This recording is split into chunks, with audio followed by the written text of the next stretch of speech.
오늘 세상에서 강한 그리스도인이라고 하는 제목으로 하나님의 말씀 전하려고 합니다. 1월 한 달 제가 이제 그리스도인으로서 어떠한 삶을 살아가야 되는지, 우리의 모습, 그리스도인으로 살아가는 우리의 모습이 어떠한지에 대해서 계속해서 살펴보고 있는데요. 오늘이 그 마지막 시간입니다. 그래서 첫 번째 시간에는 우리가 처음에 그리스도인다운 모습으로 살아가는 첫 번째 단계가 바로 감사라고 말씀드렸습니다. 그래서 내가 어떠한 상황과 조건 때문에 감사하는 것이 아니라 하나님의 성품, 그 선하시고 인자하신 성품으로 인하여 우리가 감사할 때에 우리는 언제나 감사할 수 있게 되어진다라고 하는 말씀을 드렸습니다. 그리고 두 번째 단계, 그리스도인으로 살아가는 두 번째 모습은 바로 마음의 넉넉함입니다. 그렇게 주님 앞에 감사하며 살아가는 사람, 주님을 내 마음 가운데 모신 사람은 이 세상의 모든 것을 다 가진 사람으로서 마음이 넉넉한 사람이다. 그래서 내가 비록 가진 것이 없고 내가 어떠한 환경적인 것이 풍요롭지 않다 할지라도 다른 사람들을 넉넉하게 만들어갈 수 있는 사람이 될 수 있다라고 말씀드렸습니다. 그리고 지난 시간에 우리가 살펴보았던 것은 무엇이냐? 내가 아닌 다른 누군가를 내가 풍요롭게 만드는 삶, 그러한 삶은 결국 무엇이냐? 내가 사랑하며 살아가는 삶이다. 그래서 우리 공동체가 내가 어떤 누군가에게 사랑을 쏟아 부었을 때에 그 사랑에 대해서 돌아올 어떠한 대가를 바라고 사랑하는 것은 사랑이 아니고, 진정한 사랑은 내가 어떠한 사랑을 쏟아 부었을 때 그 사랑을 받은 대상이 그것으로 기뻐하며 만족하는 그것으로 이미 나의 모든 사랑에 쏟아부은 보상을 받은 것, 이게 진짜 사랑이라고 말씀드렸어요. 그래서 우리 공동체가 그러한 사랑의 공동체가 되자라고 하는 말씀을 드렸습니다. 그리고 난 다음에 이제 우리가 오늘 결론처럼 살펴볼 마지막 말씀입니다. 우리가 그리스도인으로 살아가는 삶에 결국은 마지막, 우리가 최종 목적지를 향하여 가는데 어떠한 모습으로 지금까지 이렇게 감사하는 삶, 내 마음을 넉넉하게 하고 그 넉넉한 마음을 사랑으로 채운 이유가 무엇이냐에 대해서 오늘 한번 살펴보려고 합니다. 여러분, 우리는 이 땅을 살아가면서 편안함을 추구하며 살아갑니다. 그렇죠? 왜 그렇습니까? 무엇을 보면 알 수 있습니까? 내가 날마다 어디에 누워있고 무엇을, 어느 곳에서 시간을 가장 많이 보내고 있는지, 어떠한 시스템에 의해서가 아니라 내가 자유로운 시간이 주어졌을 때에 나는 어디에 가장 많이 가 있는지를 보면 인간이 얼마나 편안함을 추구하며 살아가는지를 알 수 있습니다. 여러분들의 집에 있을 때, 여러분들의 시간에 자유로운 시간이 주어졌을 때 여러분들은 어디에 가장 많이 계십니까? 제가 이것을 준비하면서 생각해 보니까 저는 침대에 가장 많이 있더라고요. 침대에 누워서 핸드폰을 들고 이렇게 핸드폰을 검색하는 시간이 저의 자유시간에 가장 많이 보내는 시간인 것 같더라고요. 여러분도 그렇지 않습니까? 웃고 계시는 분들 계시는데 저는 아닌데요, 이런 마음을 가지고 있는 분들인 것 같습니다. 우리 인간이 살아가는 가운데 요즘 TV만 봐도, 요리의 대세를만 봐도 얼마나 사람들이 편안한 것을 추구하는지를 잘 알 수 있는 것 같습니다. 여러분, 혹시 나 혼자 산다라고 하는 프로그램 보시나요? 거기에 누가 나왔냐면 이장우라고 하는 배우가 나왔습니다. 저는 이장우 하면 딱 떠오르는 단어가 하나밖에 없습니다. 뭐냐면 가루 요리입니다. 아주 희한한 가루 요리, 거의 신세계였습니다. 가루 몇 개 모아가지고 물 타가지고 끓였는데 엄청난 요리가 나옵니다. 이런 걸 보면서 저런 게 다 있나 싶을 정도로. 근데 거기 방송에 나왔던 게스트들이 그걸 맛보고 난 다음에 하나 같은 반응이 그냥 먹을만 하네, 이 정도가 아니었어요. 놀래면서 와, 정말 맛있다, 그냥 파는 요리 같아요 라고 하는 이야기들을 계속 했다는 겁니다. 그런데 그게 유튜브나 이런 방송에서 계속해서 회자가 되었습니다. 그런데 왜 그런 이야기들이 회자가 많이 되었을까 생각을 해보니까 특이하기도 했겠지만 굉장히 간편합니다. 보통 사랑을 담은 요리라고 하는 것은 어떤 요리입니까? 천연 재료들을 막 모아가지고 팩에다 넣고 막 육수를 내고 그 다음에 막 여러 가지의 과정들이 있지 않습니까? 그러면서 이렇게 탁 내놓죠. 내 사랑을 담은 요리야. 그런데 먹으면 어떻습니까? 맛이 없어요. 기가 막힙니다. 이거는 뭐라고 설명을 해야 될지 모르겠어요. 어떻게 합니까? 저희 아내가 그랬습니다. 그랬다는 거지 지금 그렇다는 건 아닙니다. 아니, 과거에 그랬었습니다. 이거 오해하시면 안 됩니다. 과거에 그랬었어요. 지금은 굉장히 맛있습니다. 꼭 뒤에 말을 꼭 전해주시기를 바랍니다. 저희 아내 듣고 있을 텐데 큰일 났네요. 그런 걸 보면서 이제는 요리까지도 어떠한 편안함을 추구하는 요리가 대세인 것 같다라고 하는 생각들을 하게 되었습니다. 여러분, 백종원 레시피 아십니까? 백종원 레시피를 보면 굉장히 간단합니다. 뭐 복잡하지 않습니다. 제가 보고 그냥 다 따라할 수 있을 정도의 레시피를 만들어 놓습니다. 그러니까 간단하고 편안한 것들을 우리는 추구하며 살아간다라는 겁니다. 여러분, 우리가 이 세상을 살아가면서 이러한 모습은 뭐 누구에게나 다 찾아볼 수 있습니다. 가까이 있는 나부터 시작해서 주위에 있는 모든 사람들은 이 육체적인 편안함을 추구하며 살아간다라는 거죠. 근데 어떤 사람은 그렇게 이야기할 수도 있을 것 같습니다. 저는 아닌데요. 저는 정말로 사랑으로 육수를 내고 싶고 뭐 복잡하더라도 사랑을 담은 요리를 내놓고 싶습니다. 뭐 그런 사람들이 있습니다. 정말로 사서 고생하는 사람들이 있죠. 근데 그 사람들은 왜 그렇게 하죠? 육신의 연약함, 그리고 육신의 어려움, 육신의 귀찮음들을 이겨가면서 그것을 해내는 이유가 무엇입니까? 마음의 편안함을 위해서입니다. 그러니까 내가 육신이 조금 힘든 것이 마음이 힘든 것보다 낫다는 사람은 몸을 혹사시키면서까지도 그러한 일들을 감행한다라는 것입니다. 이처럼 이 세상을 살아가는 모든 사람들은 편안함을 추구하고 있는데, 어떠한 사람은 육신의 편안함을 추구하는 사람이 있는가 하면 어떠한 사람은 마음의 편안함을 추구하는 사람이 있다는 것입니다. 육신이 편안하면 최고야 라고 하는 사람은 마음이 어떻든 상관없습니다. 그냥 육체만 편안하면 되는 것이죠. 그러나 마음의 편안함을 추구하는 사람은 내 육체가 좀 괴롭다 할지라도 열심히 일하는 사람이 되는 것입니다. 여러분, 오늘 본문에서 이야기하고 있는 저와 여러분들의 삶을 향하여 하나님이 우리에게 요구하는 것들이 있습니다. 주님이 이 땅 가운데 죽으시고 부활하시고 이 땅 가운데 다시 한번 40일 정도를 사시면서 자신의 부활한 모습을 보여주셨어요. 그리고 하나님의 나라로 올라가시면서 제자들에게 유언과 같이 남긴 말씀이 바로 오늘 본문의 말씀입니다. 오늘 본문 8절에 이렇게 이야기합니다. 그러나 성령이 너희에게 내리시면 너희는 권능을 받고 예루살렘과 온 유다와 사마리아에서 그리고 마침내 땅 끝에서까지 이르러 내 증인이 될 것이다. 하나님이 우리에게 분부한 마지막의 명령이 무엇이냐면 너희들은 내 증인이 되라는 것입니다. 하나님이 우리에게 감사하라고 말씀하셨고 너희들의 마음을 넉넉하게 만들라고 하셨고 그 넉넉한 마음을 사랑으로 채우라고 말씀하셨어요. 그런데 이렇게 채워진 사랑이 결국 어디를 향하여 나아가야 되냐면 이 사랑의 끝판왕이 어디라는 거예요? 내가 증인된 삶을 살아내는 것이라는 겁니다. 이 세상에서 내가 그리스도인으로 살아갈 수 있는 가장 최고의 경지는 어디냐? 바로 내가 증인된 삶을 살아가는 것, 이것이 바로 하나님께서 우리에게 명령하신 그리스도인다운 삶의 마지막이라고 성경은 우리에게 말씀하고 있는 것입니다. 여러분, 그 증인다운 삶을 살아가고 계십니까? 증인으로서의 삶을 살아가고 계시느냐라고 하는 거예요. 참 쉽지 않습니다.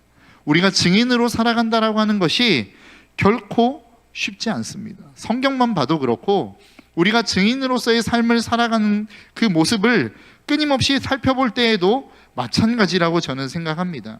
그런데 우리에게 증인을 주셨는데 그 증인을 성경은 뭐라고 이야기하고 있냐면 우리가 첫 번째 증인이 아니라고 이야기해요. 요한계시록 1장 6절에 보면 예수 그리스도를 첫 번째 이 땅 가운데 오신 증인이라고 이야기합니다. 여러분 한번 생각해 보십시오. 예수님이 왜 죽으셨습니까? 예수님이 죽으신 이유가 뭐예요? 예수님이 죽으신 이유, 그것은 예수님이 죽으실 때 십자가 명패에 그대로 써 있었습니다. 유대인의 왕으로 죽으신 것입니다. 그가 유대인의 왕이라고 이야기했기 때문에 죽은 거라고요. 다른 말로 이야기하면 이 땅 가운데 내가 예수 그리스도로 왔고 하나님의 자녀로 왔는데 나는 하나님의 자녀 아니에요, 당신을 구원할 구원자 아니에요 라고 이야기했다면 예수님은 죽지 않아도 됐습니다. 그분이 죽을 수밖에 없었던 이유는 하나님께로부터 받은 증거, 그가 보았던 것, 그가 경험했던 것, 그것을 세상 가운데 고스란히 가르쳤고 증거했기 때문이라는 것입니다. 증인의 역할들을 감당했기 때문에 예수님은 이 땅 가운데 죽임을 당하실 수밖에 없었다라는 거예요. 그래서 여러분 잘 들으셔서 아시죠? 증인이라고 하는 원어의 뜻은 무엇입니까? 순교자라고 하는 의미를 가지고 있습니다. 왜요? 우리가 그 예수 그리스도의 복음을 증거하면 우리는 고난과 고통과 아픔을 당할 수밖에 없는 사람들이기 때문에 그렇습니다. 그래서 성경은 분명하게 우리에게 말씀하시기를 야, 너희들이 나를 믿고 나를 따라오면 세상이 너희를 싫어할 거야 라고 하나님은 말씀하셨어요.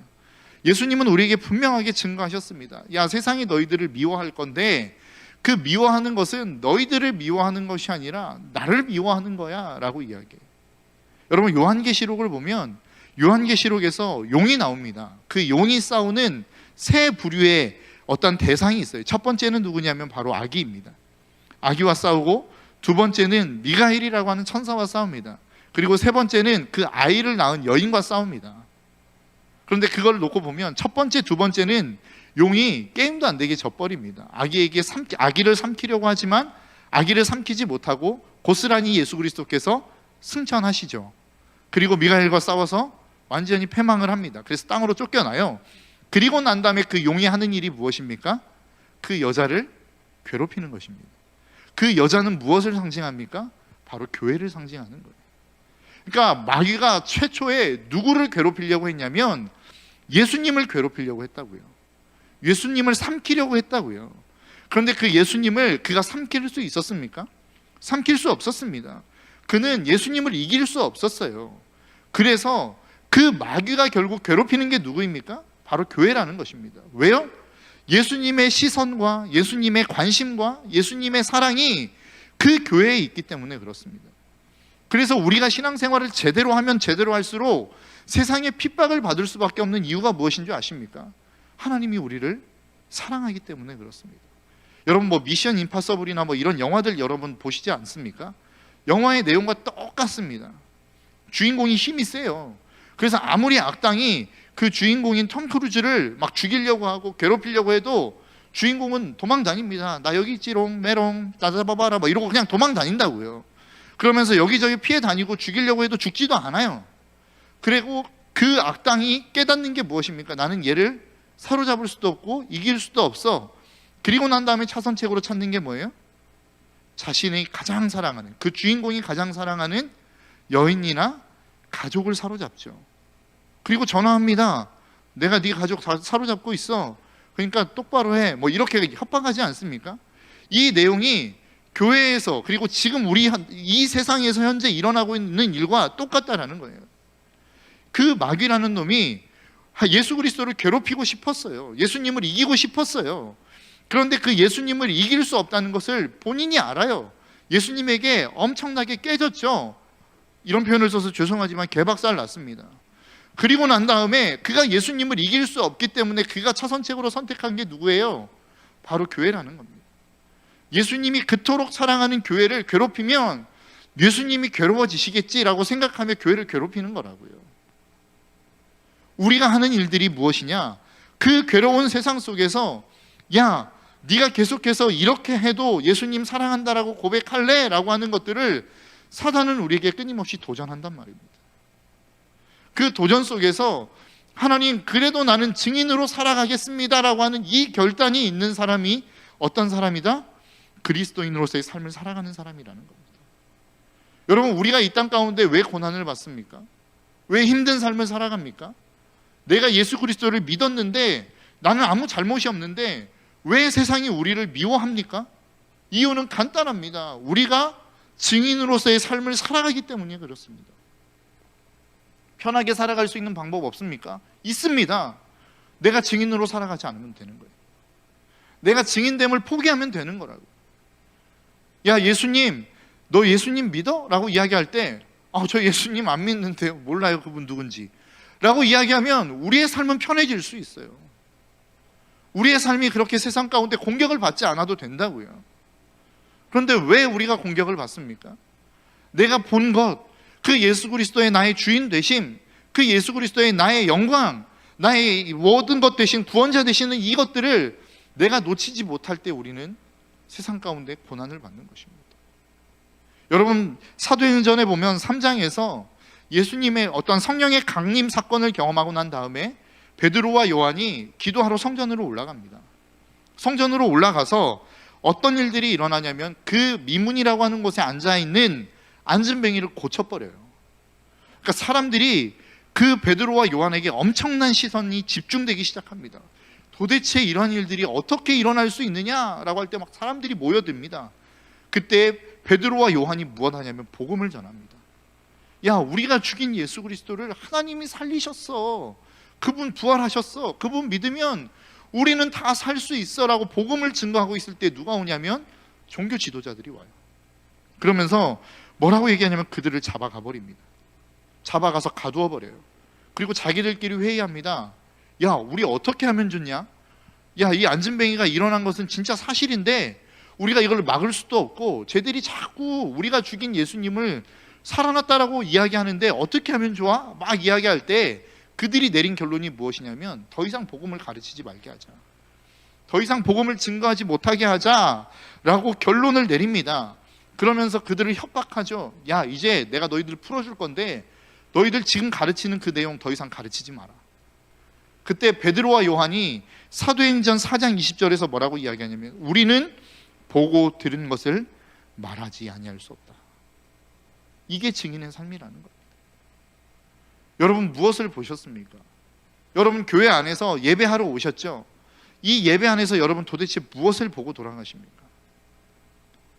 오늘 찬양하다 보니까 막 율동합니다. 율동해서 막 지금 다리가 뻐근하고 막 난리가 났는데 막 다리가 막 후들거리고 풀린 것 같아요. 막 찬양 인도자는 막 자기 하는 거 아니라고 막 계속 힘든 빡센 부분 자꾸 돌리고 막 이러는데 네, 그렇습니다. 네. 그렇게 찬양 열심히 하고 돌아가는 것들을 보고 여러분 돌아가기 위해서 이 예배 가운데 오셨습니까? 아니면 이현웅 목사라고 하는 이 목사가 어떠한 가르침을 주고 어떤 재밌는 말을 할까라는 것들을 기대하며 오셨습니까? 예배 안에서 우리는 예수 그리스도를 보고 예수 그리스도를 느끼고 예수 그리스도를 경험하고 돌아가야 된다고요.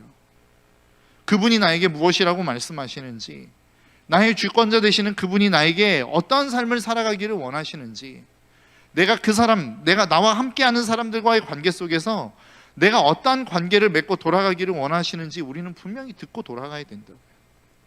그리고 그 들은 말씀을 토대로 우리는 일주일의 삶을 사는 사람들입니다. 그것이 어떤 삶이냐? 증인된 삶이라는 거예요. 그 증인된 삶을 살다 보면 세상은 반드시 우리에게 핍박이라고 하는 고난을 우리에게 주게 되어 있다라는 겁니다. 근데 왜 그 핍박을 우리는 당할 수밖에 없고 그 고난을 우리는 받아낼 수밖에 없느냐라고 하는 거예요. 여러분, 레위기에 보면 제사법이 나오죠. 제사법에서 보면 세 부류의 사람이 아니죠. 뭐라고 해야 되나? 아무튼 부류가 등장합니다. 첫 번째는 누가 등장하냐면 제사장이라고 하는 사람이 등장해요. 두 번째는 무엇이 등장하냐면 예물이라고 하는 게 등장합니다. 그리고 세 번째는 누가 등장하냐면 제사를 드리기 위해서 온 제사자가 등장해요. 그렇죠? 그러면 어떠한 제사를 드리기 위해서 한 사람이 예물을 가지고 성전 안으로 옵니다. 그러면 이 제물을 누가 잡습니까? 레위기에서는 분명하게 누가 잡는다라고 이야기하냐면 제사장이 잡는 게 아니라 제사를 드리러 온 사람이 잡는 겁니다. 양을 죽이고 그 양을 누구에게 드리는 거냐면 제사장에게 드려요. 그러면 그 제사장이 번제물 위에다가 그 제물을 올려놓아서 태우는 겁니다. 그런데 여러분 한번 잘 생각해 보십시오. 제사장이 있고 예물이 있고 제사를 드리는 사람이 있어요. 그 제사를 드릴 때에 이 제사 안에서 회복이 되어지는 사람은 누굴까요? 제사를 드리는 사람이 회복이 되는 겁니다. 예물이 회복이 되는 것도 아니고 제사를 드리는 사람이 회복이 되는 거라고요. 여러분, 하나님께서 우리를 이 땅 가운데 고난 가운데로 이끌어 가시죠. 내가 복음을 전하면 나를 괴롭히는 사람이 있습니다. 그리고 나를 죽이려고 하는 사람들이 있어요. 실질적으로 요한계시록이라고 하는 것을 보면 그 요한계시록이 언제 쓰였냐면 기독교의 박해가 가장 심했을 때에 AD 90년 정도, 60년에서 90년 사이에 적혀 있다라고 이야기하거든요. 그러면 그 가장 인간의 박해가 가장 심했을 그 당시에 그 복음서가 쓰여진 겁니다. 요한계시록이라고 하는 것이 쓰여졌다고요. 그 요한계시록이라고 하는 것을 보면 하나님께서 도대체 왜 우리를 이렇게 인도해 가시는지를 잘 기록하고 있는데 요한계시록 1장 2절에 보니까 이렇게 이야기해요. 요한은 하나님의 말씀과 예수 그리스도의 증언 곧 자기가 본 것을 증언하였습니다. 이 이야기는 무엇이냐면 그 도미티안이라고 하는 사람이 크리스찬들을 엄청나게 박해할 그때에 요한이 그것을 본 거예요. 그리고 우리가 증인으로 살아갈 때에 어떻게 살아가는 것이, 그렇게 증인으로 살아가면 우리의 삶 가운데 어떤 일들이 일어났는지를 자기가 직접 본 거라고요. 그리고 그 내용을 써내려간 것이 무엇이냐? 요한계시록이라는 겁니다.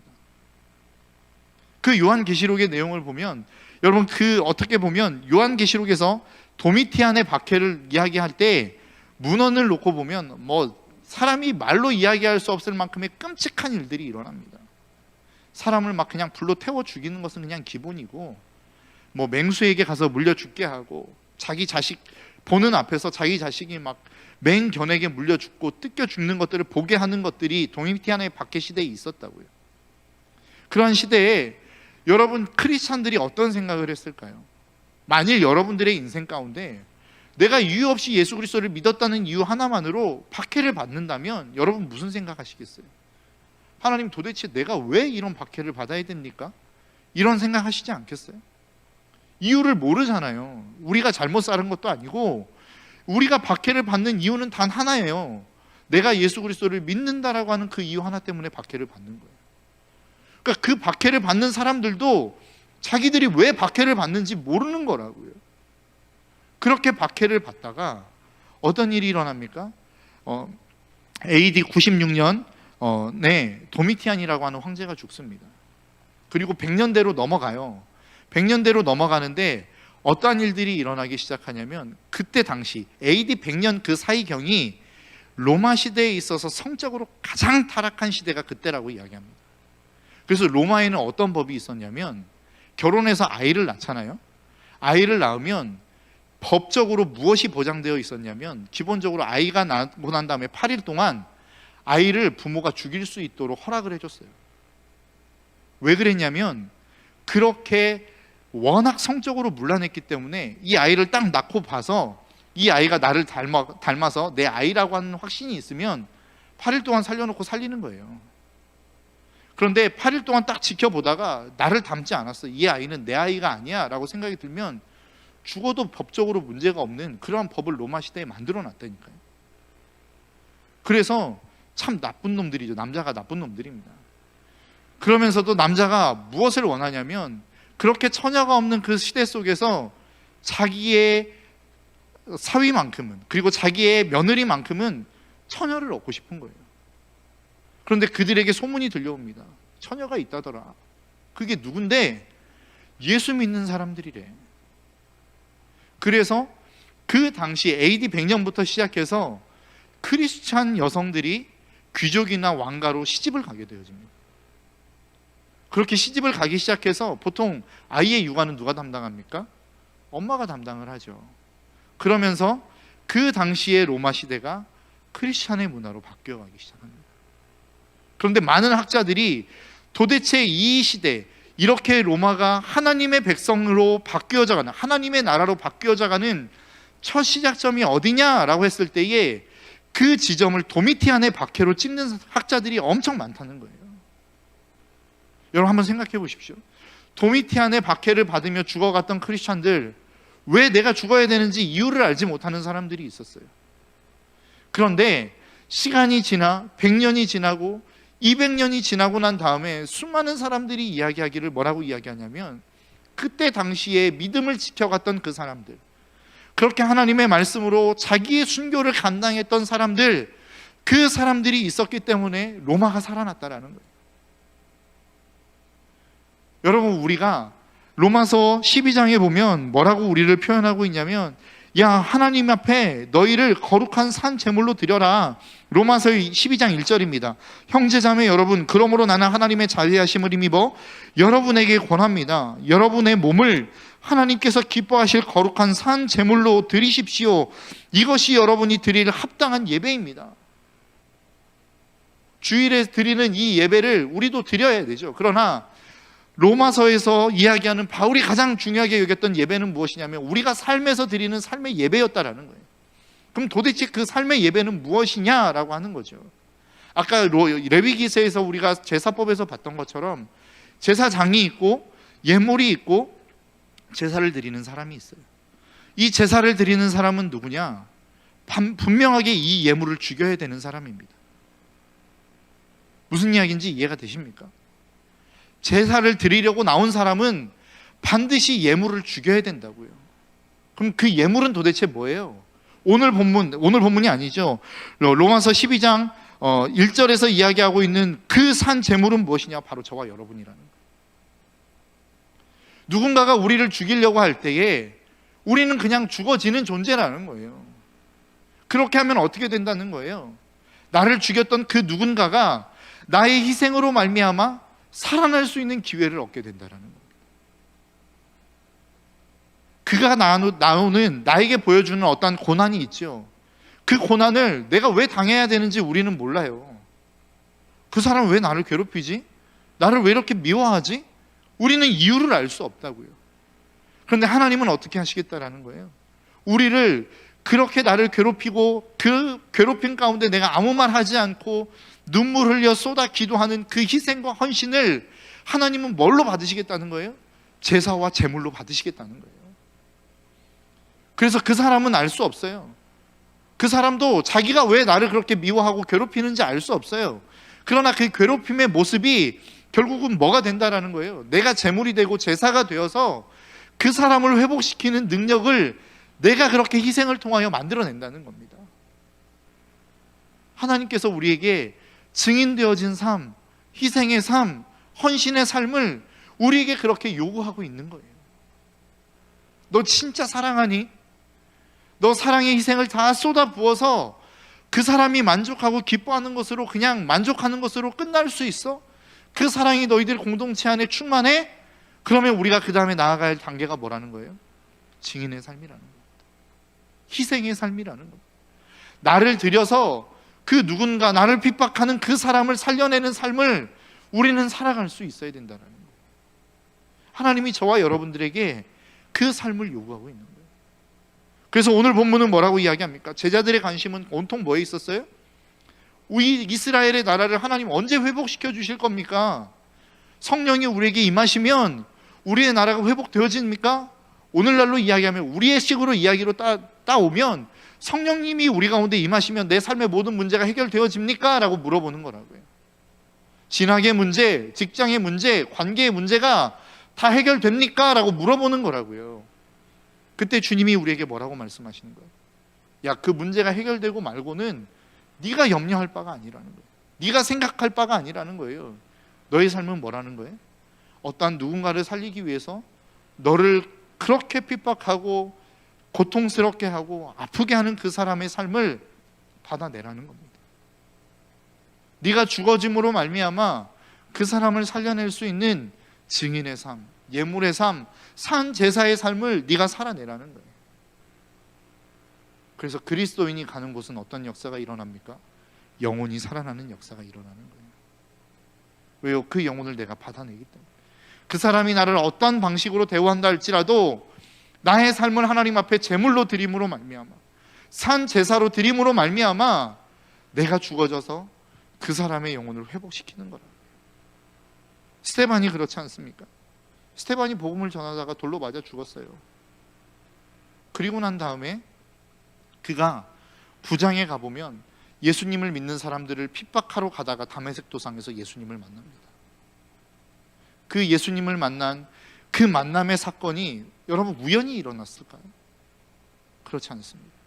우연히 일어난 것이 아니라 스데반이 돌로 맞아 죽을 때에 하나님 앞에 드렸던 기도, 하나님 저들의 죄를 그들에게 돌리지 마옵소서라고 하는 이 간절한 기도가 사도 바울에게 응답으로 나타난 거라고요.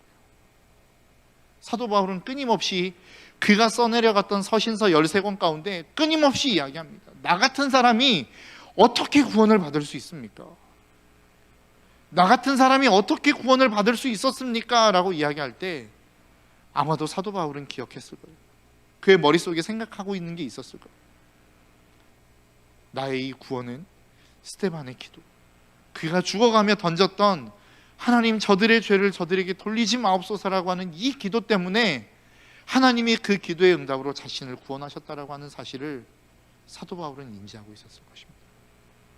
여러분, 괴로운 삶을 살아가십니까? 여러분들의 인생 가운데 누군가가 여러분들을 괴롭히는 사람이 있습니까? 하나님은 여러분들의 삶을 제물 삼아, 그 고통을 제물 삼아 하나님은 그 영혼, 여러분들을 괴롭히는 그 영혼을 회복시키기를 원하고 계시는 겁니다. 그러한 사람은 세상에 그 어떠한 사람도 감당할 수 없는 사람이라고 이야기해요. 히브리서 11장 37절에 보면 톱으로 켜는 것과 활과 수많은 위협들이 있죠. 그런데 그 사람들에게 굴복하지 않는데요. 이러한 사람들은 세상이 감당할 수 없대요. 왜요? 내가 재물이 되어서 그 영혼을 회복시킬 수만 있다면 나는 그 삶을 살아가겠습니다라고 결단하는 이 결단의 사람들을 누가 감당하겠냐고요. 여러분, 저와 여러분들의 삶이 그러한 삶이 될 수 있기를 주님의 이름으로 축복합니다. 나 예수 믿었어요. 그러니까 하나님 나에게 복을 주세요. 이거는 전혀 성경적이지 않는 삶입니다. 하나님은 저와 여러분들의 희생을 요구하고 있어요. 왜요? 그 희생이 재물이 되고 예물이 되어서 누군가를 살리고자 하는 하나님의 간절한 소망이 있기 때문에 그렇습니다. 너 살았니? 그럼 너를 통해서 내가 또 다른 사람을 나는 살리고 싶어. 그 하나님의 간절한 소망이 있는 거라고. 이러한 마음을 품고 살아가는 사람을 여러분 누가 감당하겠어요? 세상이 어떤 방법으로 여러분들을 감당하겠냐고요.